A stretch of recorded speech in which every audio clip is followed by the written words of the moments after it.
agencies that have made this arrest possible, specifically the local office here of the FBI and also the Denver office of the FBI, along with the San Jose Police Department.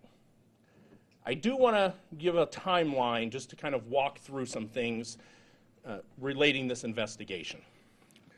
So on Monday, May 24th, the father of Liam returned home to his house in San Jose, California.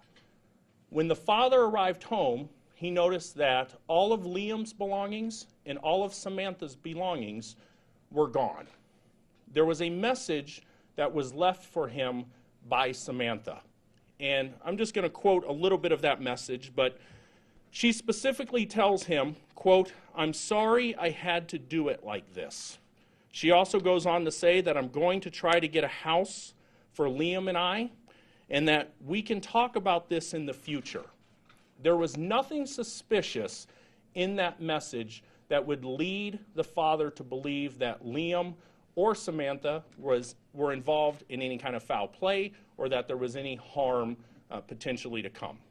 Over the next week, the father basically did not know what to do.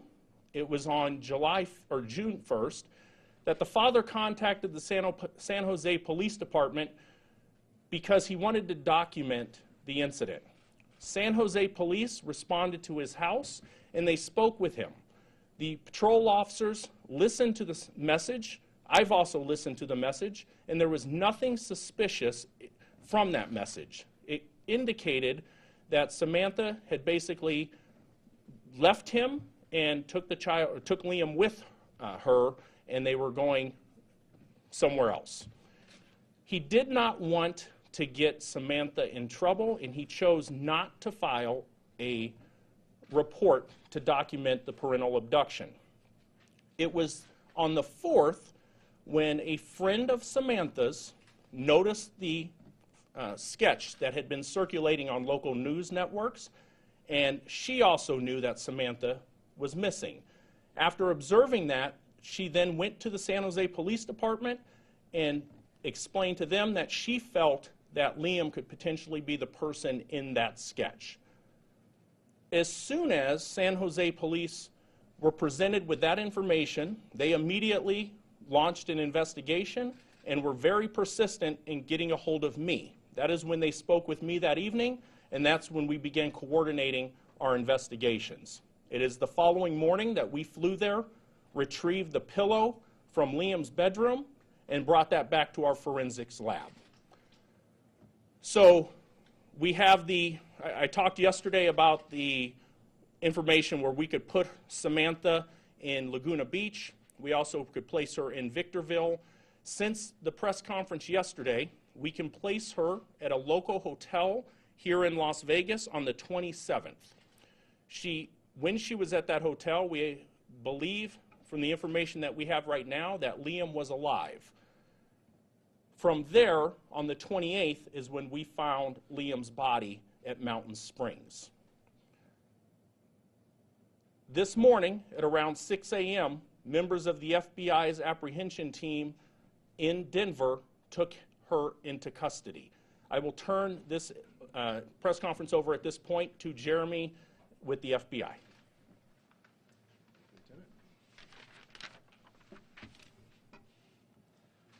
All right, good afternoon. I stood up here last week announcing the reward the FBI was offering for the identification of our victim. I expressed that this child had the right to be referenced by his given name, and he deserved law enforcement's commitment to this investigation. While the outcome is heartbreaking, there's a sense of closure that Liam Husted will no longer be referred to as a John Doe. This morning, an arrest was made by FBI's Denver Rocky Mountain Safe Streets Task Force, which is made possible due to the coordinated effort between members of the Las Vegas Metropolitan Police Department, the Las Vegas Criminal Apprehension Team, and the FBI Denver Field Office. While different cities, FBI task forces may have different names in different cities, but their purpose is all the same. It's standard practice for the FBI to assist our local law enforcement partners if we have a tool, a tactic, or a technique that will be of any use. And this investigation, we are fortunate that we're able to assist in this case. We're very thankful for our strong working relationships within the Las Vegas Police Department, the Las Vegas Metropolitan Police Department, and the law enforcement officers within this community.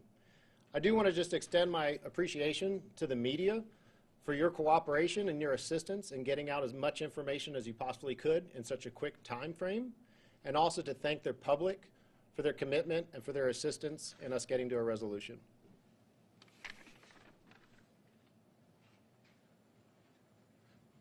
So at this point, I'll take some questions if you do have them. Any information on the arrest? Was it a tip, and was it 6 a.m. local time here, or? It was around 6 o'clock local time, give or take a few minutes this morning. I'm not going to get into the investigative tactics that were utilized by the apprehension team in Denver, but it was solely on the work that the FBI task force there did that led to the arrest. Go ahead.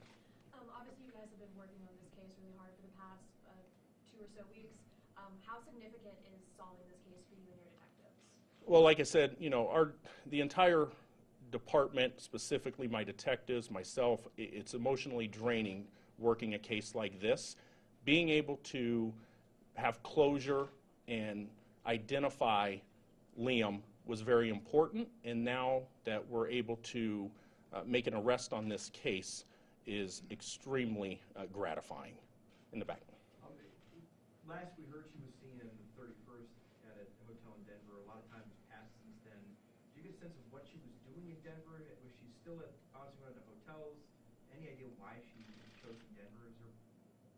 We don't know why she was in Denver. I know, like I said, we had her in Colorado even before the hotel room on the 31st, and we do know she was again at a hotel this morning in Denver. Why Denver, we don't know. We have detectives that are on the ground right now conducting interviews with her, and again, that's ongoing. So some of that information could come out as a result of those. Yes? Do you believe that she was alone during this last week or so? During the time that Liam was killed, we believe she was alone at that time. Lieutenant, was she also alone in Denver when she was found? She was not alone in Denver when she was found. However, the person that was taken, that she was with in Denver, we do not believe has any involvement whatsoever in this case. I have a couple of other questions. Okay, I'll come back with you, Ken. Yes. Was Rodriguez arrested peacefully? Was there any resistance or anything like that? She was taken into custody without incident. What happens to the car? Is it considered part of evidence, and what do you do since it's in Denver and you guys are here? So we are currently making arrangements. The FBI sealed the vehicle this morning when she was taken into custody. We will have that vehicle towed back to Las Vegas and processed at the LVMPD forensics lab. Ken? The person she was found with in Denver is male or female? She was with a male this morning in Denver. One person. That is correct. So one person, a male in Denver. Had she stayed in someplace other than a hotel? That we don't know at this point. And again, we're in the process of interviewing her right now. Yes. Trying to piece this together, she went to Laguna. She was there for like a day and a half, and then came to Las Vegas and stayed, and then to Denver. It seems just like such an odd route to take. Do you have any sense of why this was her path, what her intentions were at all during this trip? It appears, and this is just our detective speculating, that she drove down Pacific Coast Highway when we have her in Laguna Beach, and then shortly thereafter she's in the Victorville area. We don't know why that route was taken. Vanessa? When you're trying to identify a body, and in particular a child like this, and you have that sketch and you're asking for information, how does that information get to other police departments, and how much do you rely on them if they do have a missing child? And I know in this case it wasn't a missing report, but how much do you rely on the other departments? Well, that information we coordinate through the National Center for Missing and Exploited Children. And I also, going back, we would also not be here if it was not the work that the National Center did. Their cooperation and their assistance is paramount in this investigation. So when that sketch is generated, that sketch is sent out to multiple agencies. But again, you're looking at a sketch. I mean, I'll tell you what I have learned over the last 10 days is how many missing children there are nationally. I was inundated with reports of missing children from all over the United States. And when I said we had hundreds of tips come in, we were going through all of those because there are so many missing children in the United States. And trying to make an identification from the photograph of the missing children, it's a very complicated and time-consuming process. Yes?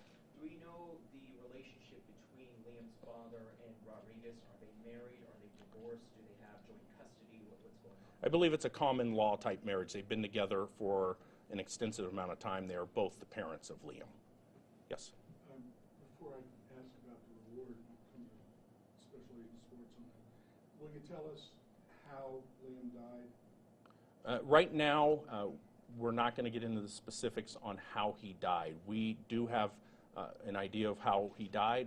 Until the coroner releases the actual result of the autopsy, which is pending toxicology, we're not going to discuss that at this point. And just to follow up on your next question, the FBI does not disclose or discuss the results of reward, the results of the reward money. So, Is there any clearer picture of why this may have happened?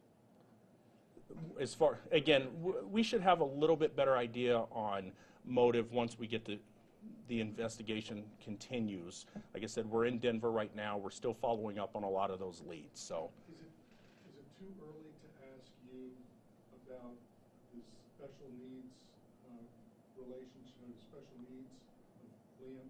I don't. His father refers to those in an email to the San Jose Mercury. Yeah, regardless of what the father has discussed, is that we don't discuss medical history or information publicly. Yes. Can you get a sense of her mental state when she was arrested? Is competency going to play a role here, and what's the timeline for getting her back to Las Vegas? So I'll address the second part of your question, not the first. So in the timeline is, right now she will have an option to waive extradition. If she waives extradition, she would probably be back in Las Vegas by the end of the week. If she fights that, then we'll obtain a governor's warrant, and that could be up to 30 days. Vanessa? Do you believe that Liam may have been the victim of long-term abuse, and do you know if any child welfare agency had ever been involved with this family?